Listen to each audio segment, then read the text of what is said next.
The Whistler.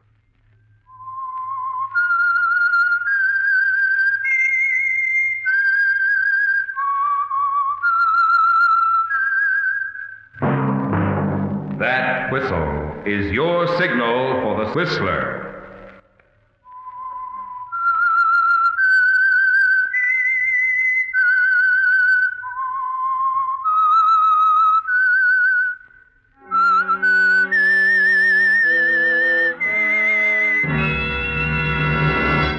I am the Whistler, and I know many things, for I walk by night. I know many strange tales hidden in the hearts of men and women who have stepped into the shadows. Yes, I know the nameless terrors of which they dare not speak. Yes, friends, it's time for the Whistler, rated tops in popularity for a longer period of time than any other West Coast program in radio history. And now the Whistler's strange story. Fatal Fraud.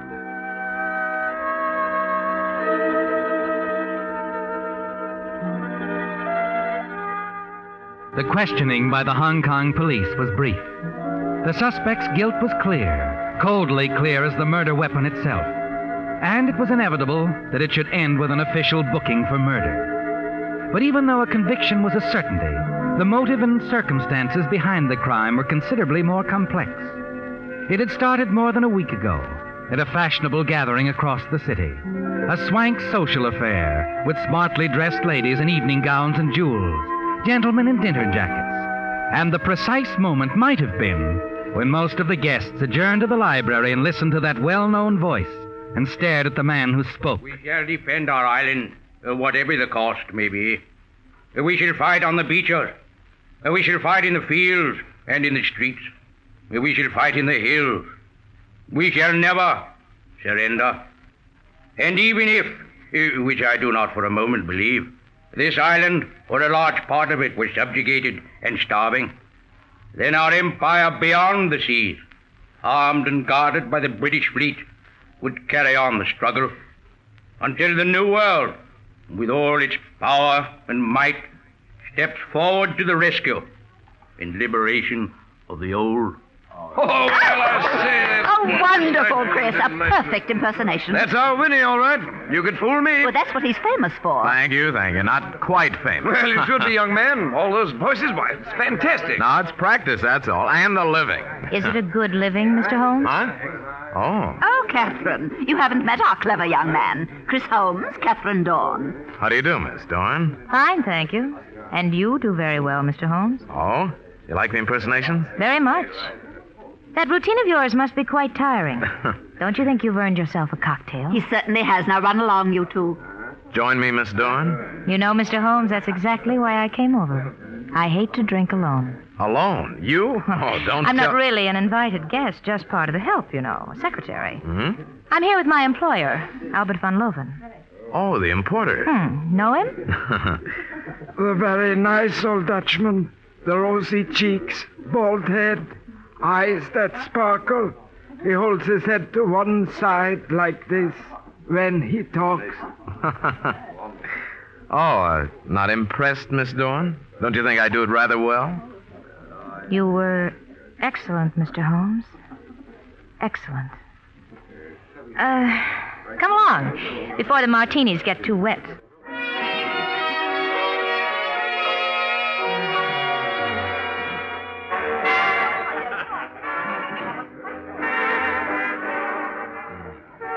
Chris, you know you dance as well as you impersonate. Sure, been copying Fred Astaire. I mean it.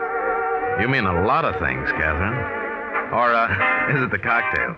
How many have you had? Well, I did become a bit impatient waiting while you were talking to Van Loven. You shouldn't have. I was acting in your behalf. Oh? Mm-hmm. You are invited out to his home for a few days. What? Whose idea? Mine. I thought it might lead to something for you. Lead to something? Mm-hmm. I think your talents are wasted on nightclubs. Thanks, but the importing business isn't something one picks up overnight. No, Catherine, I'm afraid Now, that... relax. You're not going to turn Mr. Van Loven down. He wouldn't like that. Neither would I. You know, you're odd, Catherine. So are you. And 2 odds make an even match. Don't they, Chris?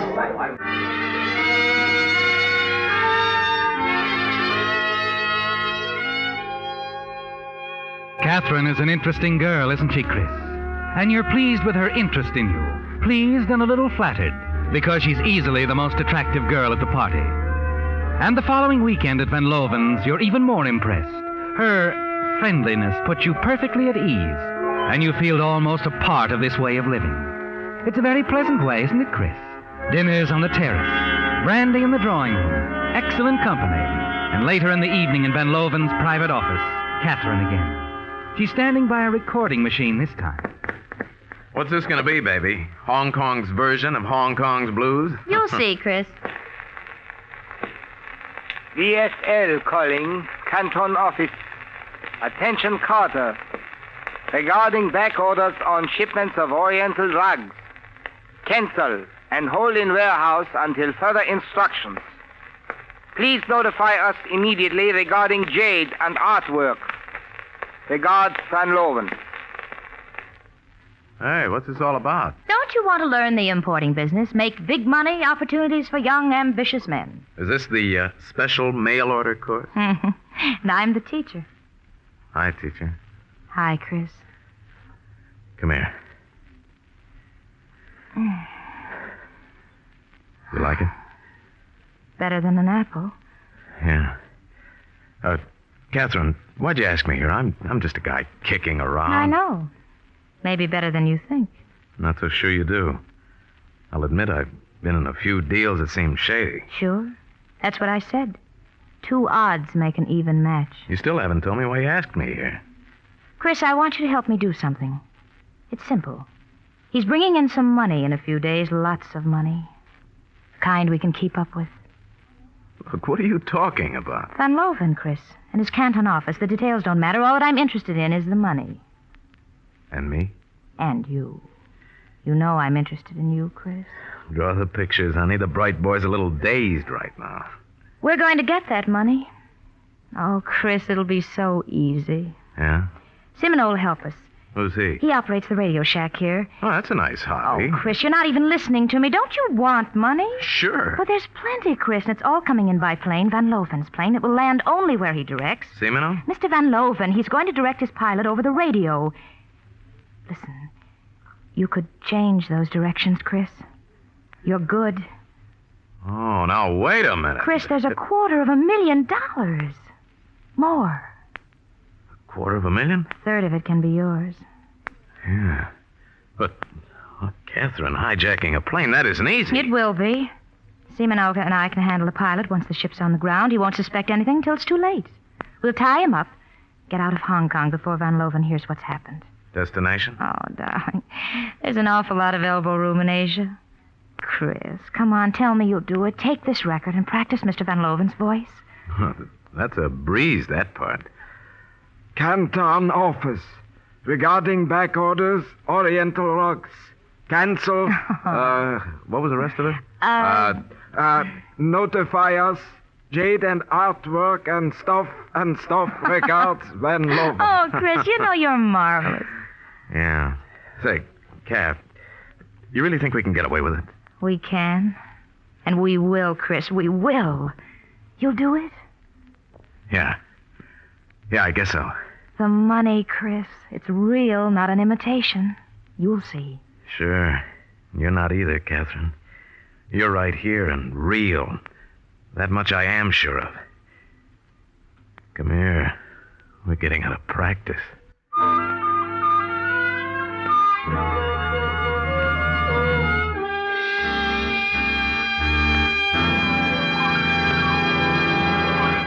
With the prologue of Fatal Fraud brings you another strange story by The Whistler.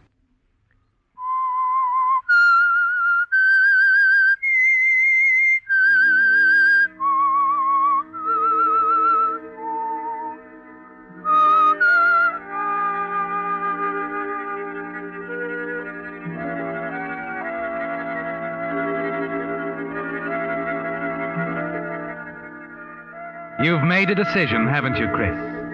Yes, you've decided you're going to help Catherine with her plan to hijack her employer's plane, arriving in Hong Kong from Canton with almost $250,000 aboard.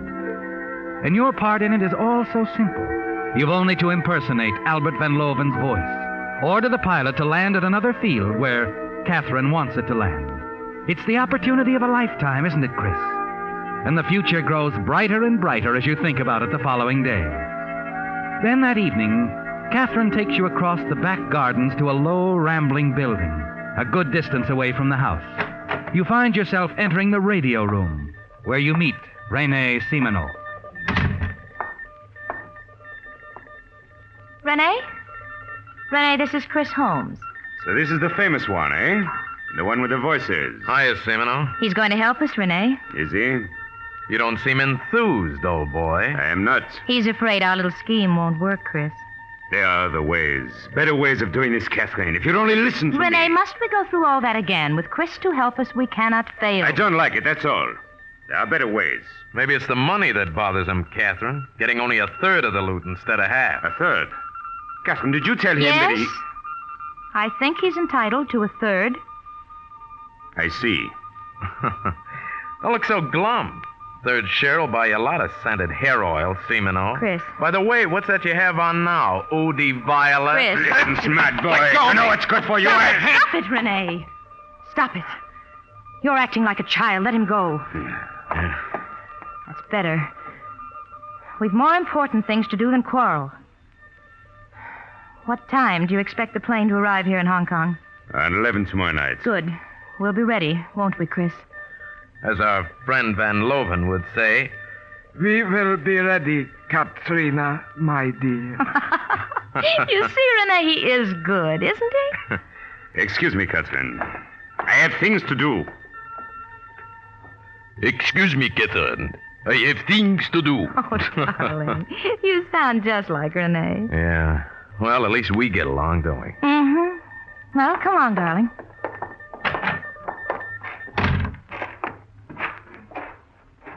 Kath, Mm-hmm. can you trust him? Simoneau? Yes. Yes, I can trust him. What makes you so sure? Oh, I've known him a long time. He's in love with you, isn't he? He'd do anything for you. I suppose. Were you in love with him once? What difference does that make? I just asked. He could make trouble for us later. You leave him to me, Chris. I know how to handle him. I know just how to handle Renee.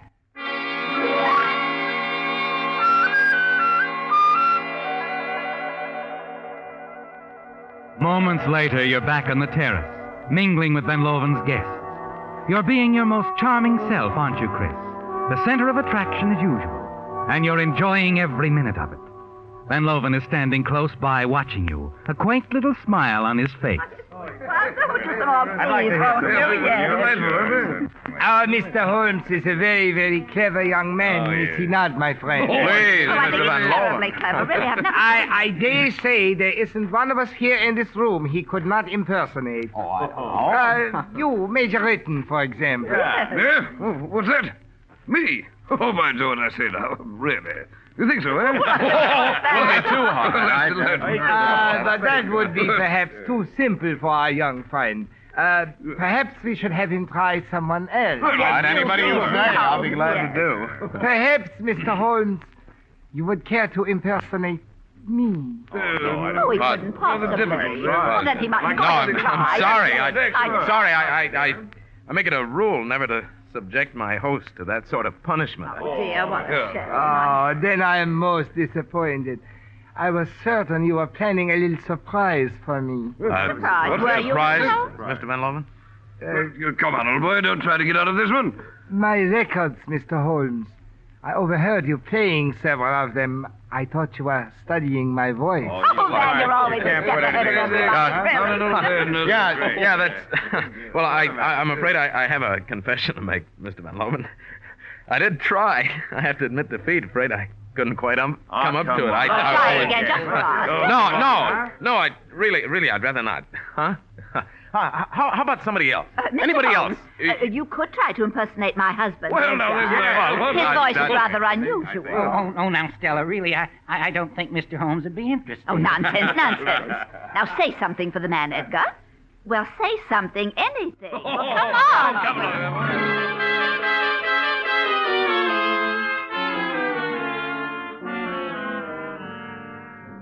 You oblige her, don't you, Chris? And your impersonation of the mild little man goes over well, much to his embarrassment. Then you're called on to do others to the delight of the assembled guests. But through it all, you're a little on edge. You haven't forgotten Van Loven's request that you try to impersonate him, and the rather strange expression on his face when he mentioned having overheard you playing his records. Finally, you manage to break away and look for Catherine, but she's not in the house. And so you wander outside into the garden for a quiet smoke. And then near the radio building, you hear voices. Catherine. But I don't like it, Catherine. I don't like it one bit. Renee, darling, I told you not to worry. But what do we know about him? How can we trust him? Please, let's not argue. I know what I'm doing. Believe me, Renee, I know what I'm doing. He's important to us now. Without him, we haven't a chance. All right. All right, Catherine. We'll do it your way. But once this is over... Yes, darling, yes. Once it's over, then we'll see. We'll see.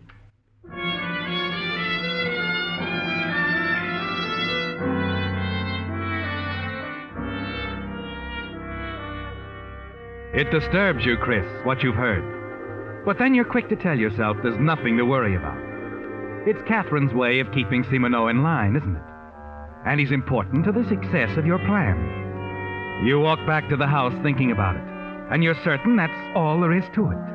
Catherine is handling Simoneau in her own way. And yet as you return to your room and prepare to turn in for the night, you promise yourself that you've got to move carefully. Very carefully from now on. Just in case you find yourself in the middle of a double cross.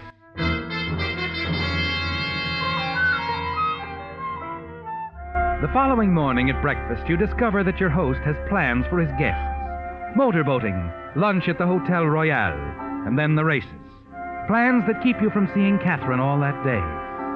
Then when you and the guests return to the house early that evening, you hurry upstairs to dress for dinner.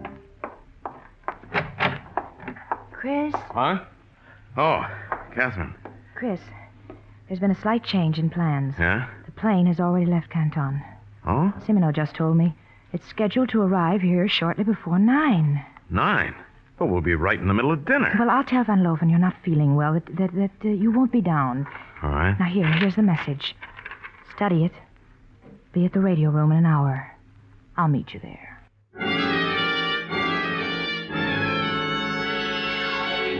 A few minutes after 8, you slip out of your room, hurry down the back stairs. Close by, you can hear the laughter of the guests assembled in the main dining hall. You hurry across the gardens, enter the radio building. Catherine and Simoneau are there, waiting for you. From that moment, events move rapidly. Contact is established with the plane. You find yourself speaking into the microphone. VSL, this is Albert Van Loven. You will disregard previous instructions to land at Hong Kong Air Base. Proceed to emergency field on Pelang Road for landing. Repeat, please. Disregard previous instructions to land Hong Kong Air Base. Proceed to emergency field on Pelang Road for landing. Got it, Mr. Van Loven. Once the radio has been disabled, there's the dash to the deserted airstrip on Pelang Road. And only a moment after Catherine's brake the heavy car to a stop, you hear it in the distance. There it is, the plane. Right on schedule. All right, Renee. Come on. Wait for us here, Chris. Renee and I will meet the plane. Okay, but about that pilot, I won't hold still for murder. Don't worry. He won't be harmed. We'll just tie him up. You watch them as they hurry toward the landing strip. Then the plane circles overhead and comes in for the landing and pulls up to a stop. You sit there, waiting, listening, straining to catch some sound, but all is quiet. And then you see two figures hurrying toward you. One of them is carrying a suitcase. Well, how'd it go? Perfectly, Chris. Here, Simoneau, I'll take that suitcase. Oh, nice and heavy. Get in, Renee. Well, now what? Back to town. I've made arrangements for us to leave by boat. I'll drop you and Renee off at a small cafe near the waterfront. You'll wait there till you hear from me. Okay, baby. You're calling the signals.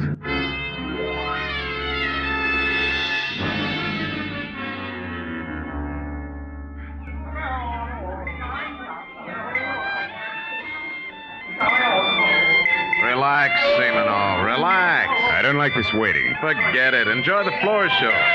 Ah, she's cute. Quite a dancer. Yes, real cute. Where you going, Semino? To get another drink. Our waiter seems too busy watching the show.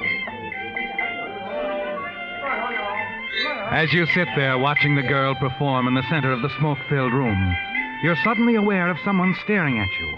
An old man standing a few feet away, a look of uncertainty on his face, indecision. And then swiftly he moves toward you, hands you a slip of paper, and darts away into the crowd. You unfold the paper and read. We will leave on the midnight plane for Saigon, the two of us, darling. It's been just the two of us from the beginning. Come at once. This diagram will show you just where to meet me. Catherine. You stare at the paper in your hand, the carefully drawn diagram of the meeting place, the rendezvous where Catherine will be waiting, a quiet side street. Suddenly it hits you, Chris. A question knifed through your mind. Did the old man make a mistake, Chris? Was the note intended for Semino? You're certain it was, aren't you? It's been Semino and Catherine all along. You should have suspected that after what you overheard in the garden last night. You slip the paper back into your pocket as Semino approaches. Did I miss anything? Huh? Oh, no.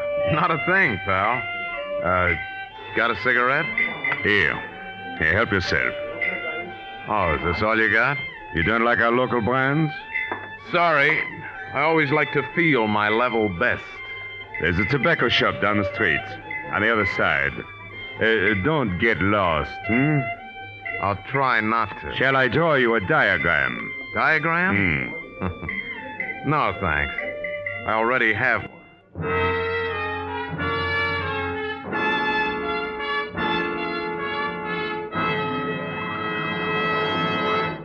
The Whistler will return in just a moment with a strange ending to tonight's story.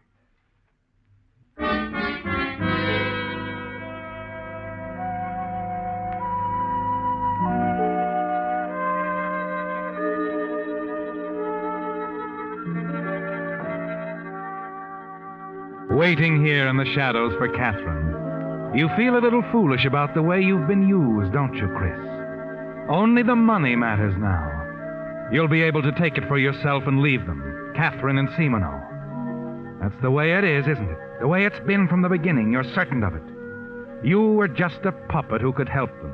The man with the many voices, especially the one that sounded exactly like Albert Van Loven's. Well, it's all over now. Your foolish dream that there was anything more to it than a coldly calculated hijacking job. As you stand here in the darkness waiting for Catherine, it becomes annoying.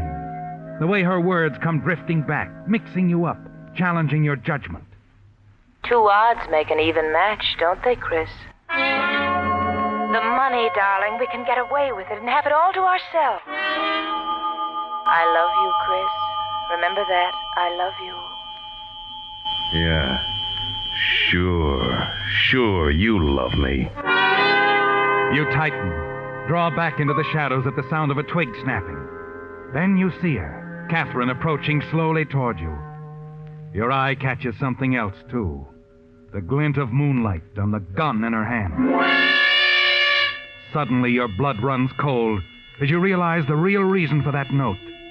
It was sent to lure someone out here to his death. But you've already decided the note was meant for Rene Semino. Or was it? Perhaps you're the one scheduled to be Catherine's victim. Who is it? Who's there? As Catherine's voice comes through the darkness, you know you've got to decide. You can answer with either voice, your own or Semino's, and your decision will mean life or death. Then, as suddenly as it came, the panic leaves you. Instantly, the whole thing seems clear. You're a fool to think otherwise. The note and the bullet in Catherine's gun are meant for you. But there's still a way out, isn't there, Chris? You'll speak to her as Rene Semino. She'll come to you. Disarming her will be easy, and the money will be all yours. You wait for her to speak again. Answer me. Who's there? Don't be afraid, darling. It's me, Rene.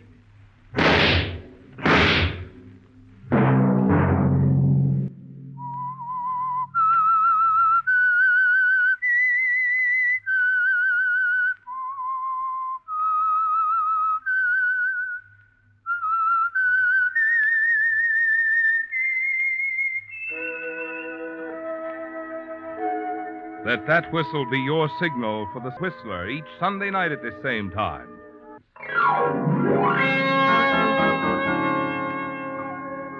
Featured in tonight's story were Paul Frees, Kathy Lewis, and Gerald Moore. The Whistler was produced and directed by George W. Allen, with story by Joel Malone and Adrian John Doe, music by Wilbur Hatch, and was transmitted to our troops overseas by the Armed Forces Radio Service.